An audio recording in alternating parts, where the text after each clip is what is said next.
17 साल लड़की जो अपने ख्वाबों के ताक़ुब में मसरूफ़ है, मेडिकल की तालिबा है।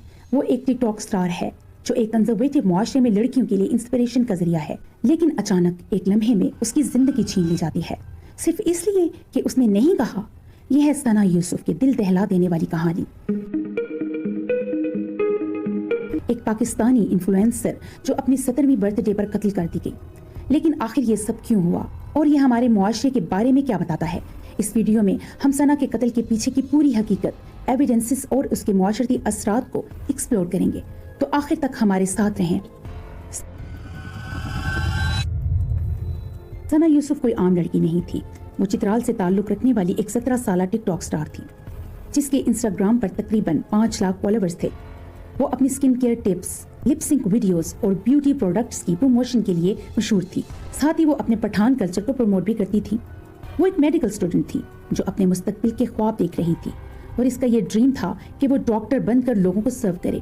उसकी आखिरी पोस्ट जो उसकी मौत से चंद घंटे पहले अपलोड हुई, इसकी 17वीं सालगिरह की खुशियों से भरी थी। एक केक काटते हुए, दोस्तों के साथ हंसते मुस्कुराते, लेकिन इस खुशी को एक ट्रेजेडी ने हमेशा के लिए छीन लिया। 1 जून 2025 को शाम तकरीबन 5 बजे इस्लामाबाद के सेक्टर G13 में सना यूसुफ को उसके घर में गोली मारकर कत्ल कर दिया गया। पुलिस के मुताबिक मुलजिम उमर हयात, एक 22 साल लड़का जो खुद भी एक टिकटॉकर है, ने सना को करीब से 2 गोलियां मारी। ये वाकया उस वक्त पेश आया जब उमर हयात, जो सना के घर में एक गेस्ट के तौर पर आया था, सना की खाला जो उस वक्त इसके साथ थी, ने पुलिस को बताया कि उमर ने सना से बात की और फिर इन्हें गोलियां मार दी। इस्लामाबाद पुलिस ने 20 घंटों के अंदर उमर हयात को फैसलाबाद से गिरफ्तार किया। पुलिस ने 113 सीसीटीवी कैमरास की फुटेजेस और 300 से ज्यादा कॉल्स का तज्जिया किया। उमर ने एतराफ किया कि सना की तरफ से बार बार इनकार पर उसने ये कदम उठाया। पुलिस ने कत्ल में इस्तेमाल होने वाला हथियार, मुलजिम के कपड़े और सना का मोबाइल फोन बरामद किया। जो उमर हयात ने सना को मारने के बाद सना का मोबाइल भी ले लिया था ताकि कोई एविडेंस न मिले। अब सवाल ये है कि आखिर उमर हयात ने ये कदम क्यों उठाया? इस्लामाबाद पुलिस के सरबराह सैयद अली नासिर रिजवी ने एक प्रेस कॉन्फ्रेंस में कहा कि ये एक gruesome and cold blooded murder था जो रिपीटेड रिजेक्शन की वजह से हुआ। पुलिस के मुताबिक उमर हयात ने कई बार सना से राब्ता करने की कोशिश की और उनसे दोस्ती या रिश्ता कायम करना चाहा, लेकिन सना ने इससे बार बार मुस्तरद किया। ये रिजेक्शन इस कदर शदीद थी कि मुलजिम ने इसे कत्ल करने का मंसूबा बनाया। उसने ट्राई की 8 से 10 घंटे सना यूसुफ से मिलने की, लेकिन ही कुड नॉट सक्सीड। और फिर उसने प्लान किया और अपने वेपन के जरिए घर में एंटर होके सना यूसुफ को मर दिया। उमर हयात ने अपनी मोटरसाइकिल सना के घर के करीब पार्क की और कत्ल के फौरन बाद फरार हो गया। लेकिन क्या ये सिर्फ एक साथी रिजेक्शन की कहानी है या उसके पीछे कुछ और भी है? पुलिस इस केस को एक मुमकिना ऑनर किलिंग के कत्ल के तौर पर इन्वेस्टिगेट कर रही है। ऑनर किलिंग्स पाकिस्तान में एक संगीन मसला है, जहां हर साल तकरीबन 1000 खवातीन इस तरह के तशद्दुद का शिकार होती हैं। सना का केस हमें 2016 के कंदील बलोच के कत्ल की याद दिलाता है, जब एक सोशल मीडिया स्टार को उसके भाई ने खानदानी इज्जत के नाम पर कत्ल कर दिया था। हाल ही में जनवरी में कोयटा में एक 15 साल लड़की हिरा को उसके वालिद और मामू ने टिकटॉक छोड़ने से इनकार पर कत्ल कर दिया।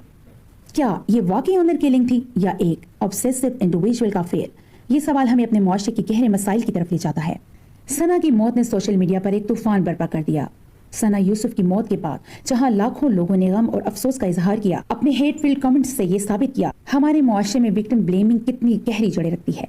ये कमेंट्स कुछ यूं थे: ऐसी लड़कियां इसी दिन के लिए पैदा होती हैं, टिकटॉक वाली थी, ये तो होना ही था, खुद ही घर बुलाया होगा, फिर रोना क्यों? इसकी वीडियो देखो, समझ आ जाता है कैसी थी। ये तबसरे सिर्फ अल्फाज नहीं थे, ये जख्म थे जो एक मकतूल लड़की की लाश पर बरसाए गए। कुछ लोगों ने ये तक कह दिया कि अगर वो सोशल मीडिया पर एक्टिव थी तो फिर ऐसे अंजाम की तवक्को होनी चाहिए। लेकिन याद रखें, विजिबिलिटी इज नॉट वल्नरेबिलिटी। किसी का टिकटॉक पर होना, इंस्टाग्राम पर रील्स डालना या अपना चेहरा दिखाना उसके कत्ल को जस्टिफाइड नहीं करता। ये तबसरे सिर्फ अल्फाज नहीं थे, ये जख्म थे जो एक मासूम और टीन एजर लड़की की लाश पर बरसाए गए। कुछ लोगों ने ये तक कह दिया कि अगर वो सोशल मीडिया पर एक्टिव थी तो फिर ऐसे अंजाम की तवक्को होनी चाहिए। मैंने बजाते खुद सना यूसुफ की कंटेंट को देखा है, इसमें कोई ऐसी वल्गैरिटी नहीं थी, बल्कि सिर्फ फेस कैम वीडियोस और ब्यूटी और फूड व्लॉगिंग थी। जो लोग सना यूसुफ के खिलाफ हेट कमेंट्स कर रहे हैं और विक्टिम ब्लेमिंग को जायज समझते हैं, उनसे सिर्फ एक सवाल है: क्या तुम्हें सिर्फ वो लड़कियां ऑब्जेक्शनेबल लगती हैं जो टिकटॉक पर डिसेंट अंदाज में सामने आती हैं? अगर हाँ, तो फिर तुम्हें उन ان بلاگر سے کوئی مسئلہ کیوں نہیں جن کے بلاگز نورا فتحی جیسے ڈانس کلپس شامل ہوتے ہیں؟ ڈکی بھائی نے حال ہی میں اپنی ویڈیو میں نورا فتحی کو دکھایا اور یہ ویڈیوز لاکھوں بچوں نے دیکھی. Is that not vulgarity؟ لیکن جب ایک 17 سالہ لڑکی پازیٹیو کنٹینٹ بنا رہی ہو تو لوگوں کو اس ایکسیسٹنس بھی برداشت نہیں ہوتی. This is not just hypocrisy.